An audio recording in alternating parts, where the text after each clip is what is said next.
नमस्कार बच्चों। आज हम पढ़ेंगे कृतिका का पाठ 3 रीढ़ की हड्डी, जिसके लेखक हैं जगदीश चंद्र माथुर जी। पाठ रीढ़ की हड्डी एक व्यंग्य प्रधान एकांकी है।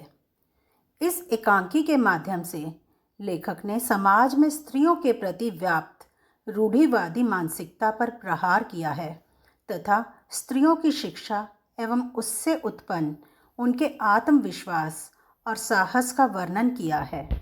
जैसा कि इस एकांकी की प्रमुख पात्र उमा के विवाह संबंधी समस्या को उठाकर उसकी साहसपूर्ण बातों को अभिव्यक्त किया गया है, जो कि लेखक के दृष्टिकोण को अभिव्यक्त करती है। एक साधारण परिवार में कमरा सजाने का कार्य चल रहा है। बाबू रामस्वरूप अपने नौकर के साथ मिलकर अतिथि कक्ष को सजा रहे हैं, क्योंकि आज रामस्वरूप की बेटी को देखने के लिए गोपाल प्रसाद अपने बेटे शंकर के साथ आ रहे हैं। बाबू रामस्वरूप और नौकर दोनों मिलकर तख्त को कमरे में लेकर आ रहे हैं, और जब नौकर उनसे पूछता है कि क्या इस तख्त को बिछा दूँ साहब, तब बाबूजी थोड़ा सा तेज आवाज़ में उसे कहते हैं कि जब परमात्मा के यहाँ अकल बंट रही थी तो तू देर से पहुँचा था क्या? इतनी देर से हम जो यह मेहनत कर रहे हैं ये किस लिए कर रहे हैं? ये तख्त यहाँ बिछाना ही है। उसके बाद वे उसे एक चद्दर लाने के लिए भेज देते हैं। थोड़ी देर के बाद रामस्वरूप की पत्नी प्रेमा वहाँ आती है। उनका रंग गंदुमी है, कद छोटा है और उनके चेहरे और आवाज़ से पता लगता है कि वे किसी काम में बहुत व्यस्त हैं। वो आकर बाबू रामस्वरूप जी से पूछती हैं कि इस वक्त आपको धोती की क्या ज़रूरत पड़ गई। तब रामस्वरूप कहते हैं कि मैंने तो धोती नहीं मंगवाई। तब प्रेमा बताती है कि यह रतन ही धोती मंगवा रहा था। इस बात पर रामस्वरूप फिर से रतन को डांटते हैं और कहते हैं कि मैं तेरे लिए दूसरा दिमाग कहाँ से लाऊं। प्रेमा रतन को कहती है कि जाओ, पूजा वाली कोठरी में लकड़ी के बक्स के ऊपर धुले हुए कपड़े रखे हैं, उन्हीं में से एक चद्दर उठा ला। और रामस्वरूप जी कमरे में रखने के लिए हारमोनियम और सितार भी मंगवाते हैं।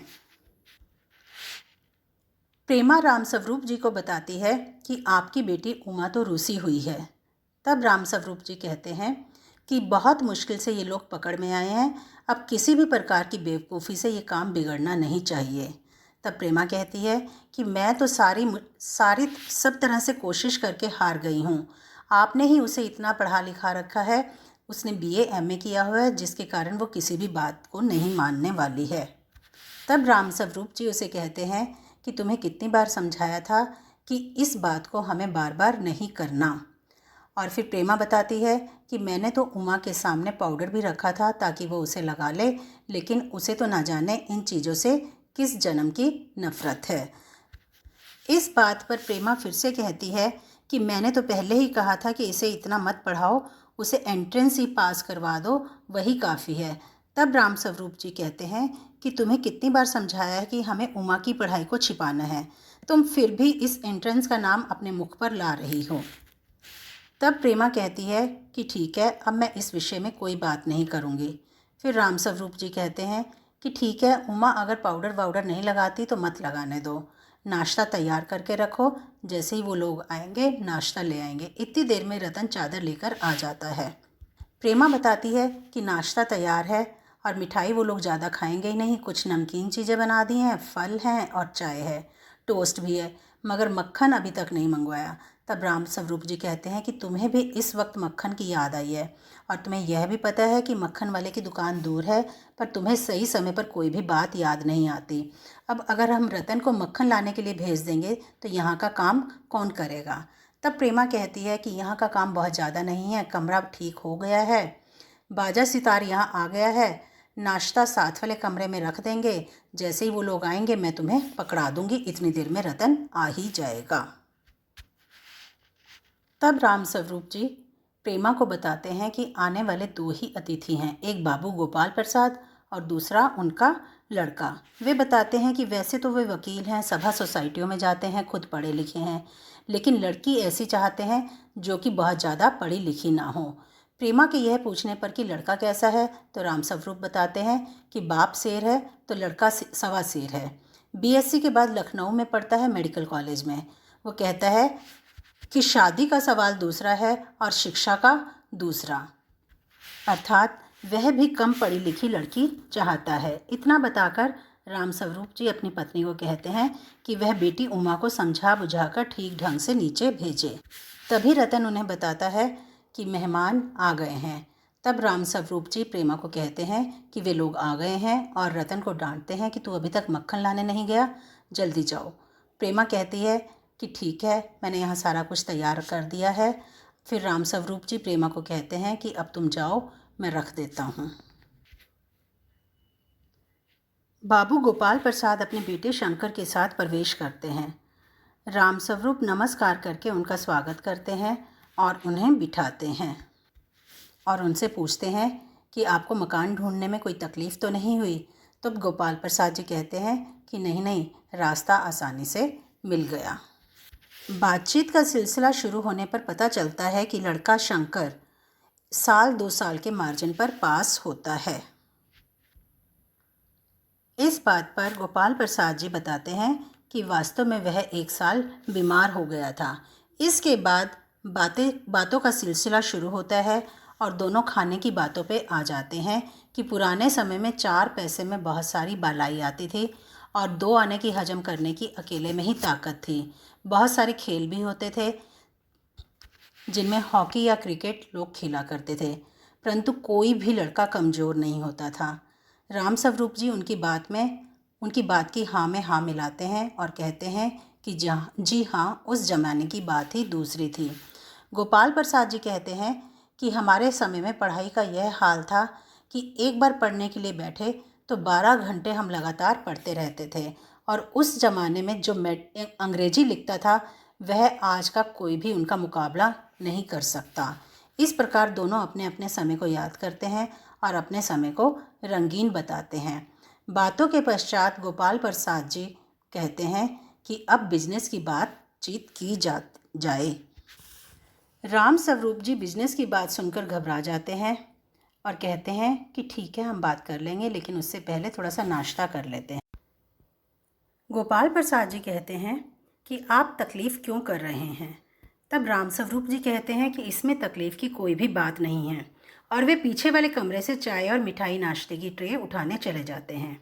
उनके जाने के पश्चात गोपाल प्रसाद जी शंकर को कहते हैं कि मकान देखकर हैसियत तो ठीक लगती है, देखते हैं लड़की कैसी है। वे शंकर को सीधा बैठने के लिए भी कहते हैं। चाय बनाते हुए राम स्वरूप गोपाल प्रसाद जी से पूछते हैं कि आपको विलायती चाय पसंद है या हिंदुस्तानी।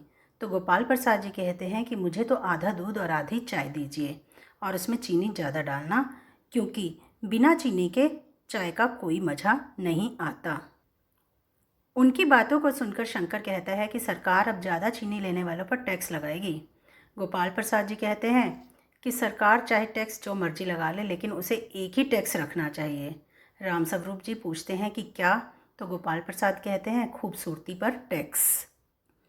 उनकी इस बात को सुनकर राम स्वरूप और शंकर दोनों हंसने लगते हैं। तो गोपाल प्रसाद जी कहते हैं कि यह मजाक नहीं है, यह एक ऐसा टैक्स है जो हर व्यक्ति अपनी इच्छा से देगा, क्योंकि हर औरत के ऊपर छोड़ देना चाहिए कि वह अपनी खूबसूरती के स्टैंडर्ड के अनुसार अपने ऊपर टैक्स तय करे, फिर देखना सरकार की आमदनी कैसे बढ़ेगी।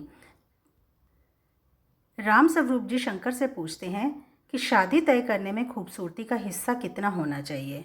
तो उनकी बात को बीच में ही काटते हुए गोपाल प्रसाद जी कहते हैं कि मैंने आपसे पहले ही कहा था, लड़की का खूबसूरत होना ज़रूरी है, चाहे वो पाउडर लगाए या वैसे ही खूबसूरत हो, क्योंकि हम पुरुष लोग चाहे मान जाएं, लेकिन घर की औरतें तैयार नहीं होती, उन्हें तो लड़की खूबसूरत ही चाहिए होती है। उनकी बात को सुनकर राम स्वरूप जी कहते हैं, वह तो आप अभी हमारी बेटी उमा को देख ही लेना। तो गोपाल प्रसाद जी कहते हैं कि जब इतनी बातचीत हो चुकी है तब तो लड़की को देखना केवल एक रस्म ही बाकी है।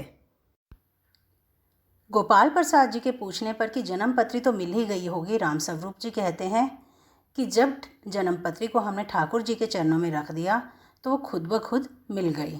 तो गोपाल प्रसाद जी कहते हैं कि यह बात बिल्कुल ठीक है, लेकिन एक बात बताइए, यह जो मेरे कानों में बात पड़ी है यह तो गलत है ना। राम स्वरूप जी एकदम चौंक जाते हैं और पूछते हैं कि क्या। गोपाल प्रसाद जी कहते हैं कि पढ़ाई लिखाई के बारे में। वे कहते हैं कि हमें ज़्यादा पढ़ी लिखी लड़की नहीं चाहिए, कौन भुगतेगा उनके नखरों को। बस हद से हद मैट्रिक होनी चाहिए, क्योंकि हमने किसी से नौकरी तो करवानी नहीं है। उनका बेटा शंकर भी उनके समर्थन में यही बात कहता है। गोपाल प्रसाद जी कहते हैं कि लोग कहते हैं जब लड़कों को BA MA पढ़ाया है तो बहुएं भी ग्रेजुएट लीजिए, परंतु क्या लड़कों की पढ़ाई और लड़कियों की पढ़ाई एक ही बात है? मर्दों का काम है पढ़कर काबिल होना। अगर औरतें भी अंग्रेजी अखबार पढ़ने लगेंगी और पॉलिटिक्स पर बहस करने लगेंगी तो गृहस्थी कैसे चलेगी? वे कहते हैं कि मोर के पंख होते हैं, मोरनी के नहीं। शेर के बाल होते हैं, शेरनी के नहीं। क्योंकि कुछ बातें दुनिया में ऐसी होती हैं जो सिर्फ मर्दों के लिए है, और ऊंची तालीम भी ऐसी ही चीज़ों में से एक है। चाय नाश्ता समाप्त होने के बाद राम स्वरूप जी पान मंगवाते हैं। उनकी बेटी उमा पान की तश्तरी लेकर वहाँ आती है। उसके कपड़े सीधे से हैं, गर्दन झुकी हुई है और आंखों पर चश्मा है। चश्मा देखते ही गोपाल प्रसाद और शंकर चौंक पड़ते हैं और एक साथ बोलते हैं, चश्मा। तब राम स्वरूप जी सफाई पेश करते हैं कि पिछले महीने इसकी आंखें दुखनी आ गई थी, इसलिए कुछ दिनों के लिए चश्मा लगाना पड़ रहा है। इस बात पर गोपाल प्रसाद जी कहते हैं, कहीं पढ़ाई की वजह से तो ये चश्मा नहीं लगा? तब राम स्वरूप जी कहते हैं कि जी नहीं। तब वे उमा को कहते हैं कि अपने बाजे के साथ बैठ जाओ। गोपाल प्रसाद को उसकी चाल, उसका चेहरा सब कुछ अच्छा लगता है। तब राम स्वरूप जी उमा को सितार बजाने के लिए और गाना सुनाने के लिए कहते हैं। उमा अपना सितार उठाकर मीरा का मशहूर गीत मेरे तो गिरधर गोपाल दूसरों न कोई गाना शुरू कर देती है, और उसके स्वर से पता लगता है कि उसे गाने का अच्छा ज्ञान है। तभी गाते गाते उसका मस्तक उठ जाता है और उसकी आंखें शंकर की आंखों से मिल जाती है, तो वह गाते गाते एक साथ रुक जाती है। राम स्वरूप उमा को गाना पूरा करने के लिए कहते हैं तो गोपाल प्रसाद जी कहते हैं कि बस साहब, इसी से पता लग गया कि लड़की बहुत अच्छा गाती है। उमा सितार रख कर अंदर जाने के लिए उठती है तो गोपाल प्रसाद जी कहते हैं कि अभी थोड़ी देर और बैठो। गोपाल प्रसाद जी उमा से पूछते हैं कि तुमने पेंटिंग वेंटिंग भी सीखी है? तो राम स्वरूप जी उनको बताते हैं कि यह जो सामने तस्वीर टंगी हुई है कुत्ते वाली, यह इसी ने खींची है, और सारी सिलाई भी यही करती है, यहाँ तक कि मेरी कमीजें भी यही सिलती है। गोपाल प्रसाद जी के पूछने पर भी कि क्या तुमने कुछ इनाम विनाम भी जीते हैं, उमा चुप रहती है। तब राम स्वरूप सफाई देते हैं कि यह बेचारी शर्माती है। गोपाल प्रसाद जी थोड़ा सा रूखे स्वर में कहते हैं कि जरा इसे भी तो मुंह खोलना चाहिए। उमा दृढ़ स्वर में कहती है, क्या जवाब दूँ बाबूजी? जब कुर्सी मेज बिकती है तब दुकानदार कुर्सी मेज से कुछ नहीं पूछता, सिर्फ खरीदार को दिखला देता है। पसंद आ गई तो अच्छा, वरना। इतना कहकर वो अपनी बात को अधूरा छोड़ देती है। ये महाशय जो ये मेरे खरीदार बनकर आए हैं, इनसे ज़रा पूछिए कि क्या लड़कियों के दिल नहीं होता? क्या वो बेबस भेड़ बकरियां हैं जिन्हें कसाई अच्छी तरह देखभाल कर खरीद कर ले जाए? गोपाल प्रसाद उमा की बातों को अपमानजनक मानते हैं और गुस्सा हो जाते हैं। तब उमा उनसे कहती है कि आप जो इतनी देर से नापतोल कर रहे हैं, आप अपने साहबजादे से पूछिए कि अभी पिछली फरवरी में ये लड़कियों के हॉस्टल के इर्द गिर्द क्यों घूम रहे थे और वहाँ से कैसे भगाए गए थे। गोपाल प्रसाद जी पूछते हैं, तो क्या तुम पढ़ी लिखी हो? इस बात पर राम स्वरूप जी चुप हो जाते हैं। तो उमा कहती है कि जी हाँ, मैं कॉलेज में पढ़ी हूँ, मैंने BA पास किया है, लेकिन कोई पाप नहीं किया, कोई चोरी नहीं की। मैंने आपके पुत्र की तरह लड़कियों के हॉस्टल में ताक झांक करके कायरता नहीं दिखलाई। आप अपने बेटे से पूछिए कि ये नौकरानी के पैरों में पड़कर अपना मुंह छिपाकर वहाँ से भागे थे। तो गोपाल प्रसाद जी को उमा की इन बातों पर गुस्सा आ जाता है और वो राम स्वरूप जी को कहते हैं कि आपने मेरे साथ धोखा किया है। आपकी लड़की BA पास है और आपने मुझसे कहा था कि सिर्फ मैट्रिक तक पढ़ी हुई है। अब हम यहाँ से चलते।